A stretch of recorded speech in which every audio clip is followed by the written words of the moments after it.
안녕하세요. 문화추춤입니다. 오늘 여러분의 손에 쥐어드릴 작품은 치노아 아체베의 모든 것이 산산이 부서지다입니다.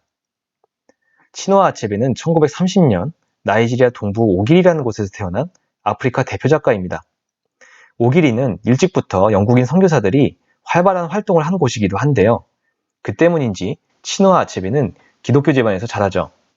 대학에서 의학과 문학을 공부한 그는 방송국에서 일하기도 한 언론인이기도 합니다.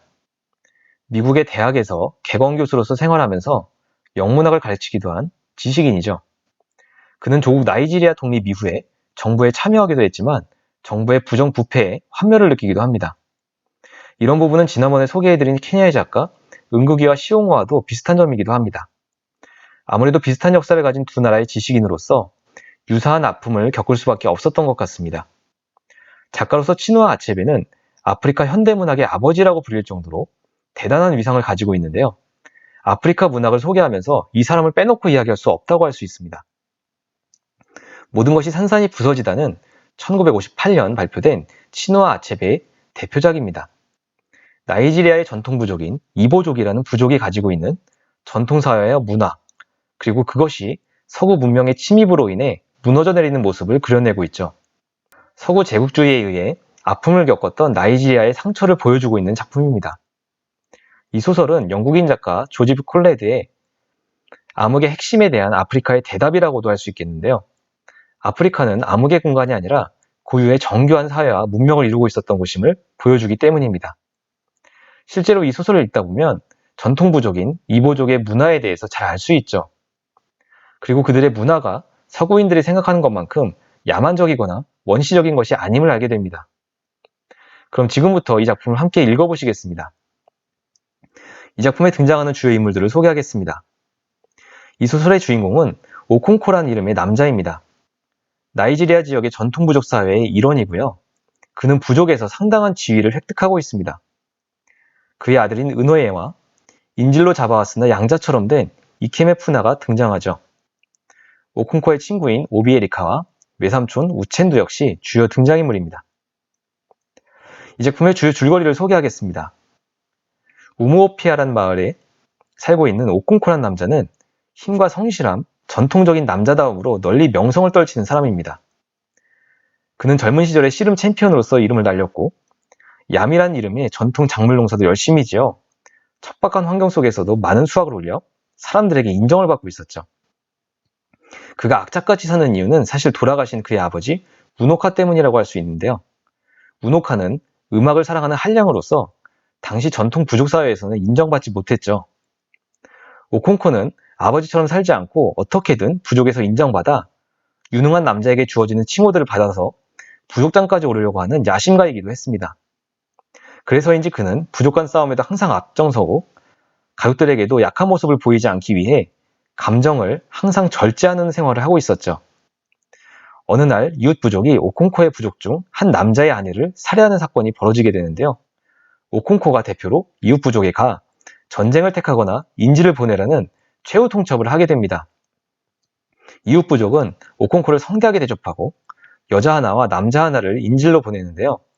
이런 경우에 여자는 죽은 아내를 대신하게 되고 남자는 일정 시기가 지나면 목숨을 내놔야 하죠. 오콩코가 데려온 남자는 이케메푸나라는 소년인데요. 그는 금방 부족 생활에 적응하고 오콩코를 아버지라 부르며 가족처럼 지내게 됩니다. 이케메푸나는 특히 오콩코의 장남인 은호에와 친했고 오콩코는 유약한 은호에가 이케메푸나와 친하게 지내며 남자다움을 배워가는 것을 기껍게 생각하고 있었죠. 어느덧 3년의 시간이 흐르고 드디어 인질의 목숨을 빼앗아야 할 시간이 다가옵니다.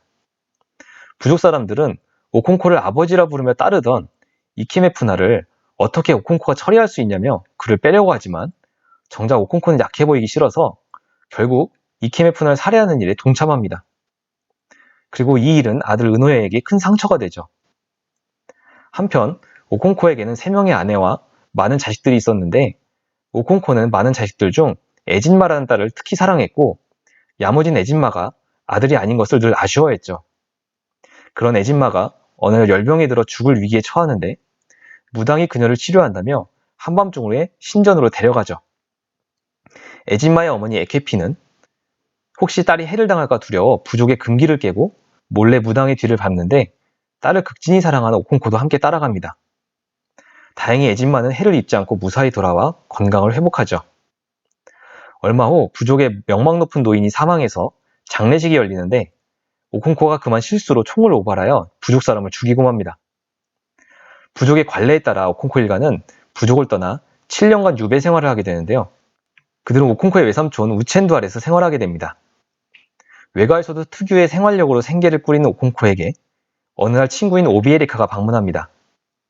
오콩코는 그로부터 충격적인 이야기를 듣는데요. 영국인들이 들어와 이웃 부족을 몰살했다는 것이었죠. 그 참극이 발생하고 나서 2년 후에 오콩코는 자기 아들 은호에가 백인 선교사들과 어울린다는 사실을 알고 아들을 집안에서 내쫓아버립니다. 드디어 7년의 유배 생활이 끝나고 오콩코 일가는 되돌아오는데요. 7년간 부족에는 큰 변화가 있었는데 영국인들이 들어와 교회를 세웠을 뿐 아니라 재판소를 세워 주민들의 삶에 개입하고 있었죠. 오콩코는 잃어버린 7년의 세월을 만회하기 위해 노력하고 부족이 백인들에게 속수무책으로 당하는 것을 보고 분개하죠. 한편 원주민들과 원활한 관계를 유지하던 브라운 선교사 후임으로 강성인 스미스 선교사가 교회에 부임하면서 교회와 부족 사이에는 팽팽한 긴장 관계가 조성됩니다. 교회는 부족 사회에서 받아들이기 어려운 행동을 하고 결국 오콩코 등 부족 사람들이 교회를 공격하기에 이르죠. 이 일로 오콩코 등 부족의 지도자들이 재판소에 수감되고 부족은 많은 보석금을 내고 겨우 그들을 석방시킵니다.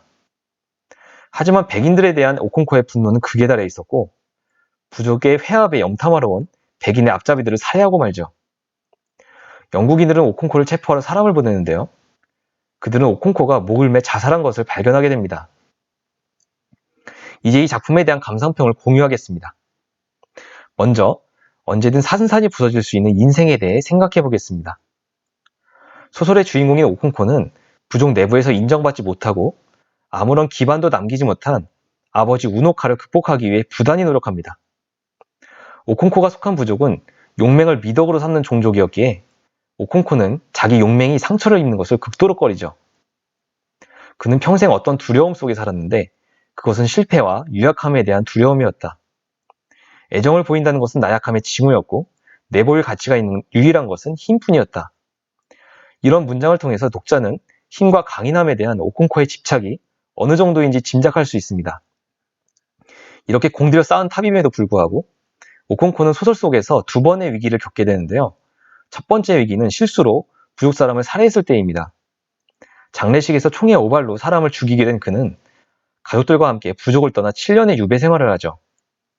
또 한 번은 영국인들이 들어왔을 때라고 할 수 있는데 7년의 유배 생활을 마치고 돌아온 그는 과거의 영광을 되찾기 위해서 엄청난 노력을 하게 됩니다. 하지만 원주민들의 생활을 뿌리부터 뒤흔들어 버리는 영국인들의 식민지 정책은 더 이상 과거의 방식을 용납하지 않았고 그는 결국 비참한 최후를 맞고 말죠. 오콩코의 모습을 보면서 인간의 공든탑이라는 것이 얼마나 허술한 것이고 무너지기 쉬운 것인지 보게 됩니다. 인간의 공든탑은 때로는 자기 실수 때문에 때로는 어찌할 수 없는 외부의 요인 때문에 산산이 부서져 버리죠. 이 소설에서 작가 치누아 아체베는 너무나 쉽게 모든 것이 산산이 부서질 수 있는 인간의 절규를 이렇게 쓰고 있습니다. 왜 본의 아니게 저지른 잘못으로 이렇게 심한 고생을 해야 하는가? 하지만 아무리 생각해도 그 답은 없었다. 다음으로 어머니의 땅이라는 것에 대해 생각해 보겠습니다. 오콩코가 7년의 유배 생활을 위해 선택한 곳은 어머니 부족의 마을이었고 외삼촌 우첸두를 의지하죠.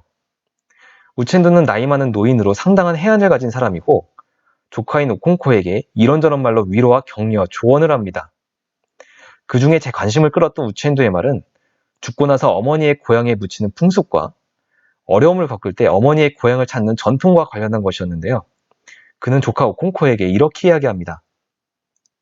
모든 일이 무사하고 삶이 달콤할 때 사람은 아버지의 땅에 속한다.